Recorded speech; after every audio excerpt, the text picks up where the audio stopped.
Hello dear students, this is Daisy ma'am. Today we are going to start the long answers of chapter number 4 fluids. So let's start. The first question we are not doing because we have already done this question in short part. So we are leaving this question. So we'll start with the second question. Explain the reason. A. Railway tracks are laid on large size concrete sleepers. Now you have to give the reason for it.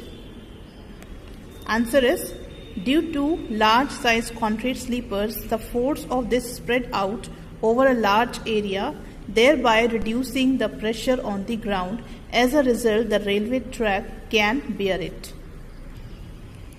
B. A truck or motor bus has much wider tires. Reason is, a truck or motor bus has wider tires so that the pressure acting on the road due to weight of the truck may be small.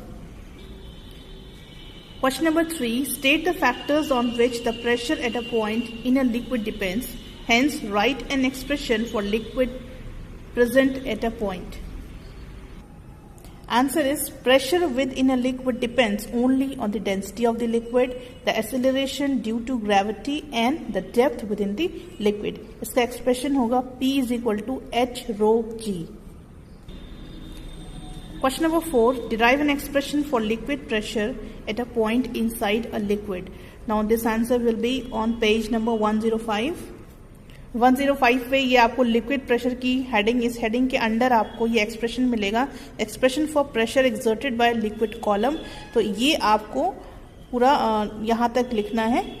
Will start from here, ए से लिख के और start करना है पूरा. यहाँ पे आपकी पूरी एक्सप्रेशन या ये डेरिवेशन पूरी डिराइव हो रही है, वहां तक आपको लिखना है. तो P is equal to h rho g तक आपको ये पूरा आंसर लिखना है अलॉन्ग विद दिस डायग्राम. 4.2 का ये डायग्राम भी आपको इसके साथ में ड्रॉ करना है. Question number 5 we are not doing. Then we will do question number 6. State the laws of liquid pressure. This is given on page number 106. First paragraph on page number 106. Here all the laws are written. Laws of liquid pressure. और आपको पूरे ये 6 points लिखे हुए हैं. ये पूरे 6 points इसमें इसके लिए आपको लिखने हैं. Next question number 7. State Pascal's law. Describe an experiment to demonstrate it. ये आंसर आपको पेज नंबर 107 पे मिलेगा. पेज नंबर 107 पे आप देखेंगे यहाँ पर स्टेटमेंट दिया हुआ है पास्कल लॉ का. ये स्टेटमेंट पूरा आपको लिखना है. अलॉन्ग विद दिस ये एक्सपेरिमेंटल डेमोन्स्ट्रेशन दिया हुआ है, ये पूरा आपको नोट डाउन करना है और इसके साथ में आपको डायग्राम भी बनाना है. सो this is your answer number 7. Question number 8. Briefly explain the working principle of a hydraulic machine and find an expression for its mechanical advantage. Page number 107, page number 108, इन दोनों पर ही आपको ये आंसर मिल जाएगा. यहाँ पे लिखा हुआ है principle of hydraulic machine. So you have to start writing the answer from here itself. ये पेज नंबर 107 पे दिया हुआ है और ये जस्ट जो आपने अभी इससे पहले आंसर लिखा था उसके जस्ट नीचे, ठीक है, जहां पे आपने लिखा है पास्कल्स लॉ, उसी के जस्ट नीचे वाले पैराग्राफ में आपको प्रिंसिपल मिल जाएगा, प्रिंसिपल ऑफ हाइड्रोलिक मशीन. यहां से आप लिखना स्टार्ट करेंगे. ये पूरा आपको लिखना है अलॉन्ग विद दिस डायग्राम और पेज नंबर 108 पे ये जाके आपका पूरा एक्सप्रेशन खत्म होता है. यहाँ पे आप जहां पे लिखा हुआ है known as the mechanical advantage of the hydraulic machine, यहाँ तक आपको पूरा इसका एक्सप्रेशन डिराइव करना है along with the diagram and principle. Question number 9. How does the liquid pressure on a diver change if situation दी हुई है, the diver dives in a greater depth and second दी हुई है the diver moves horizontally inside water. तो first case में आपको लिखना है लिक्विड प्रेशर के बारे में दैट इट विल इंक्रीज और the liquid pressure will increase. Second वाले में आपको लिखना है the liquid pressure will remain same. Next question number 10. Describe a simple experiment to demonstrate that air exerts a pressure. ये आंसर आपको page number 108 पे मिलेगा जहां पे एक्सपेरिमेंट लिखा हुआ है. एक्सपेरिमेंट नंबर 4.1 आपको लिखना है पूरा अलॉन्ग विद द डायग्राम. ये देख सकते हैं आप पेज नंबर 108 पे एक्सपेरिमेंट नंबर 4.1 है. एम, मटेरियल रिक्वायर्ड, प्रोसीजर और इसके साथ में ये डायग्राम भी देना है. Then observations and conclusion. Question number 11. Describe a simple barometer. Explain how is the height of mercury column in a tube of a simple barometer a measure of the atmospheric pressure. ये answer आपको page number 110 पे मिलेगा. यहाँ पे आपको measurement of atmospheric pressure की heading मिलेगी और इस हेडिंग के जस्ट नीचे आपको 3.5 लाइन्स दिखाई दे रही है. तो आपको इसको सिर्फ यहाँ तक लिखना है. टू मेजर से लेके टॉरिसेली इन 1643 तक पहले आप लिखेंगे. पहले आपको डिस्क्राइब करना है, राइट. तो पहले ये पोर्शन लिखेंगे. सबसे पहले आपको ये हेडिंग डालना है सिंपल बैरोमीटर. उसके बाद आपको ये 3.5 लाइन्स जो आपको दिख रही हैं इसमें से आपको 2 मेजर से लेके टॉरिसेली इन 1643 तक लिखना है. उसके बाद आप सिंपल बैरोमीटर की हेडिंग के अंदर में आपको ये वाला पॉइंट लिखना है जो इस पैराग्राफ का लास्ट पॉइंट है. The space in the tube above the mercury column is completely empty and is known as Torricellian vacuum. इसके बाद आपको ये इसके नीचे सेकेंड पैराग्राफ में थर्ड लाइन से स्टार्ट करना है. वी कैन से लेकर आपको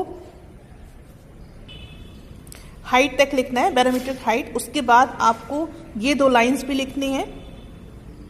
देन इसे लिखने के बाद में आपको लास्ट वाला ये वाला भी लिखना है जहां पे वैल्यू दी हुई है, इसको भी लिखना है. तो ये आपका कंप्लीट आंसर हो जाएगा. इसके साथ आपको ये फिगर भी दोनों ए और बी ड्रॉ करनी है. Question number 12. How is the barometric height of a mercury barometer affected if पहला सिचुएशन है its tube is slightly tilted from vertical. tilt मतलब होता है उसको थोड़ा सा तिरछा करना, ठीक है. तो वर्टिकली अगर हम उसको थोड़ा सा तिरछा कर देंगे तो बैरोमेट्रिक हाइट जो मर्करी की है उस पर कोई फर्क नहीं पड़ेगा, वो सेम ही रहेगी. Second, its tube is pushed down into the mercury trough. अगर हम मर्करी ट्रॉ में थोड़ा सा और ट्यूब को इमर्ज कर दें या पुश कर देंगे तब क्या होगा, तब भी बैरोमेट्रिक हाइट जो मर्करी की है वो सेम रहेगी. तो it will remain same in case of first, it will remain same in case of second. Third is a water drop is immersed और is inserted inside the tube. तब क्या होगा, बैरोमेट्रिक हाइट विल डिक्रीज. सिर्फ third जो situation हुई है वहां पर ही डिक्रीज होगा, बाकी इन दोनों सिचुएशंस में बैरोमेट्रिक हाइट जो है वो सेम रहेगी. Then question number 13. Mention 2 defects of a simple barometer. How are these eliminated in 14th barometer? ये आंसर आपको पेज नंबर 111 पे मिलेगा. So here's the answer on page number 111 पे. लिमिटेशन ऑफ सिंपल बैरोमीटर में first 2 points आपको लिखने हैं. First point as it is लिखेंगे, सेकेंड पॉइंट में आप सिर्फ टॉप 2 लाइन्स लिखेंगे करेक्टली तक, राइट.